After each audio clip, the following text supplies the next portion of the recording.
What is this? So this is a horse lung. We have 2 horse lungs. This is a trachea. So they would normally be connected to both lungs like that next to each other. And then we just have part of it expanding. So it's a little bit damaged when we took it out. But normally the whole thing would be expanding. When did this horse pass? Yesterday. Yesterday. Yes. Ha!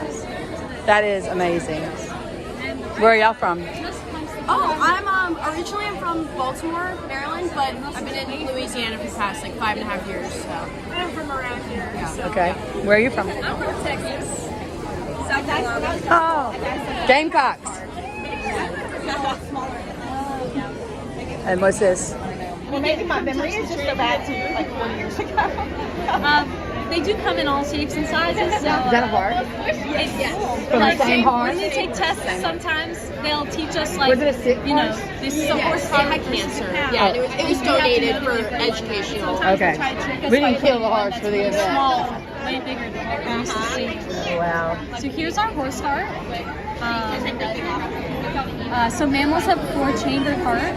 So that means that they've got 4 areas in their heart that they hold blood in. The left side of the heart pumps the blood to their entire body, so from the tips of their ears to the bottoms of their hooves. And then the right side of the heart pumps blood just to the lungs. Oh, very interesting. How much would this weigh? Any idea? Oh gosh, I don't actually know. At least 10 pounds? Yeah, that sounds like a good guess to me. Pretty big. Yeah. Don't plan Always on. bigger than I expect. I know, really. Thank y'all very much.